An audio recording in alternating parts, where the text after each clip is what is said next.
Hello, my name is Carlo Devito, and I am a writer, editor, and publisher of wine, beers, and spirits books. I've worked with everybody from Wine Spectator and Cigar Aficionado to Esquire and the New York Times. And I'm here today to talk to you about Maryland wines and spirits. We're going to make some great sangrias and some great cocktails.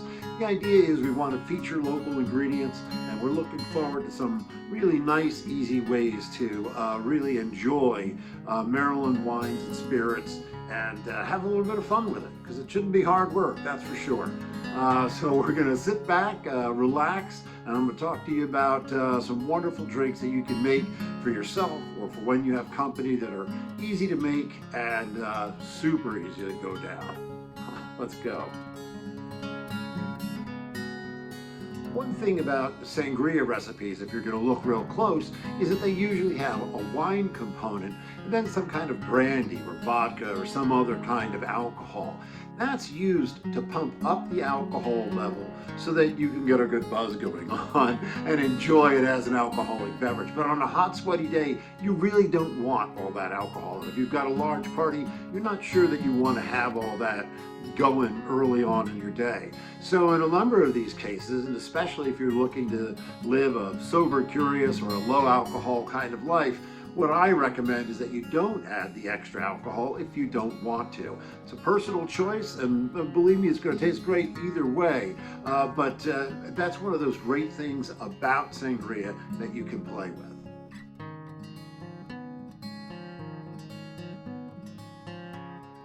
Cherry soda sizzle. I know you're thinking, what is he throwing at us here?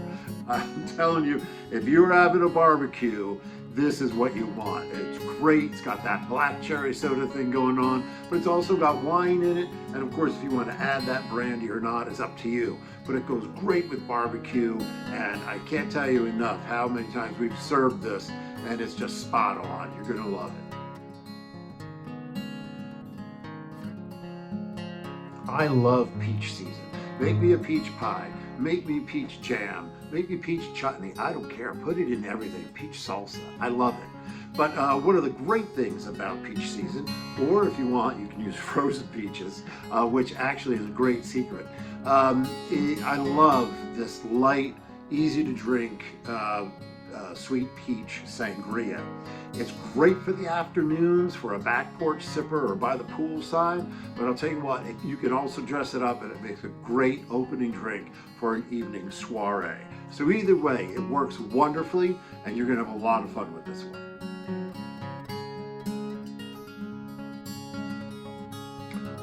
Nothing says summer like melons, right? It's just a great, refreshing, easy to eat thing in the summertime. And this juicy melon sangria is fantastic.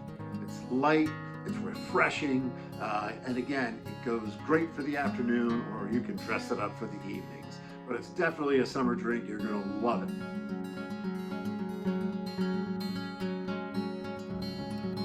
Berries. Who doesn't love berries? You got to be crazy not to love berries. And I love this one. And it's super simple. This is like one of those fix it and forget it deals. You're going to buy a bag of frozen mixed berries. It's got the blackberries and the raspberries and the strawberries, blueberries, it's all in there. You've seen it in your grocer's freezer 1,000 times. You're going to get a bag of that and a bottle of wine. You're going to make one of the best sangrias you've ever had.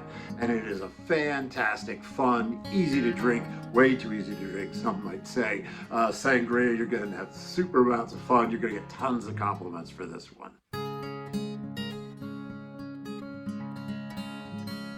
Summer Day Strawberry Sangria. This is the granddaddy of them all.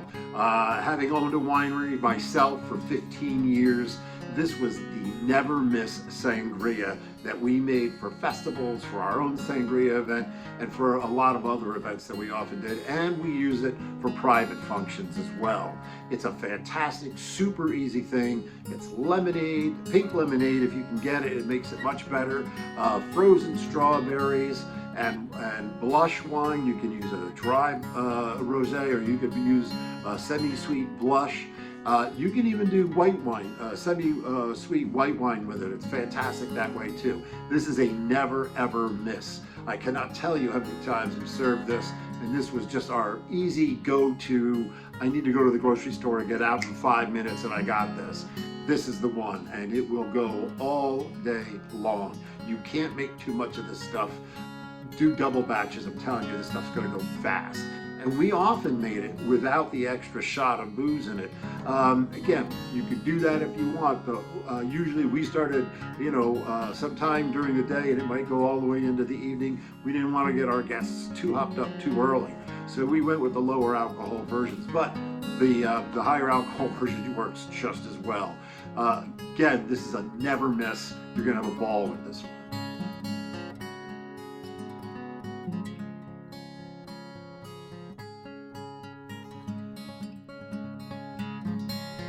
This Sangria Oasis is a kind of hybrid, and I have to tell you, this is one of the ones where I will absolutely say to you, make sure you put the booze in there. And I'll tell you why, because this is almost like a batch cocktail more than it is a sangria.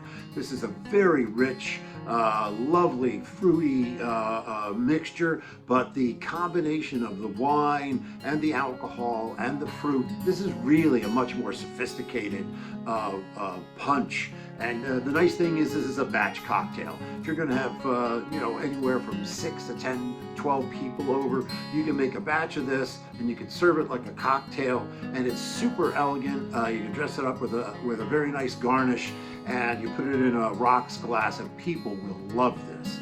So this is a really great sangria, but I really tend to think of it more as a batch cocktail, and I think you're gonna really like it. And again, this is where I do recommend the booze, because I think this makes a better cocktail than it does a sangria. Not that it's a bad sangria, but I just love this as a cocktail and a way to super impress people any time of year.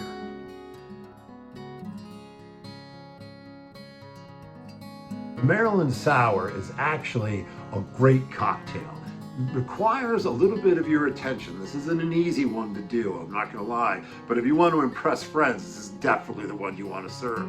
You want to serve a Maryland rye, and there's a tremendous amount of great Maryland rye being made right now. Places like Fiore, and you've got McClintock, and you've got Sagamore Spirits. There's a number of really great ryes in Maryland right now, and you're going to want to blend that with a dark red. The recipe calls for a semi-sweet red.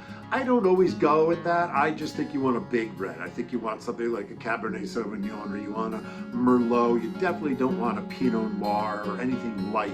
You want something big and heavy that's going to stand up to this drink. The other thing is here, to really make it perfectly, you're going to want to learn how to layer. So when you do that, you're going to hold the spoon upside down, and you're going to pour the final ingredient over the spoon very slowly, and you'll see how it layers on top of the drink that you're making once the rest of it's already made. So it's a really fun drink to make. It's a great way to impress your friends. Not a super easy drink to make. I wouldn't make it for more than 4 people, 5 people. It's a little bit of work, but you're going to be thrilled with the results. I call it my Maryland. It's originally a New York sour, and I've changed it to use Maryland rye, and I think it makes all the difference. So have fun with this. Again, a really sophisticated drink. Now here's a fun drink, especially for the holidays, but it works all year round. I really love it during the holidays. It's a Maryland 15. We're going to use Maryland rye, and we're going to get some nice fresh sweet cider from one of your local orchards at the grocery store, and we're going to blend that, and then we're going to top with a local sparkling wine.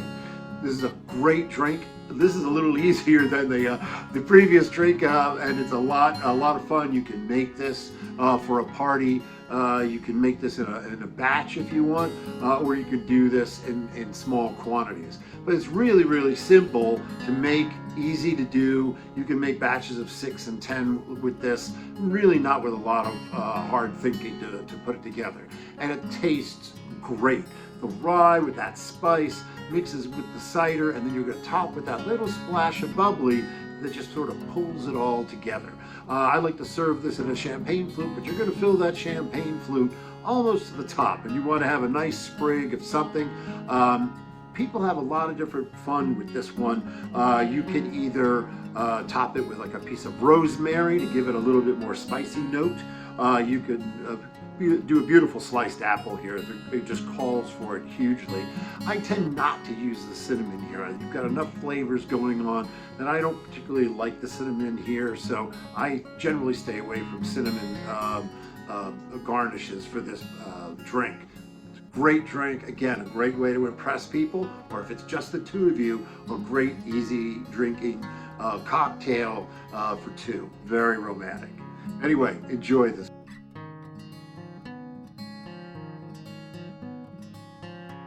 Well, that's it. I hope you really enjoyed it. There's so much going on in Maryland today. And I really have to tell you, go out, go to your wineries, go to your distilleries, go to your breweries, your cideries. There's so much going on in Maryland today. It's never been better. We're in the golden age of wine, and especially in Maryland, there's just so much good news going on. So I hope you enjoyed those, and I hope you have a lot of fun making them. You're going to enjoy it, I promise.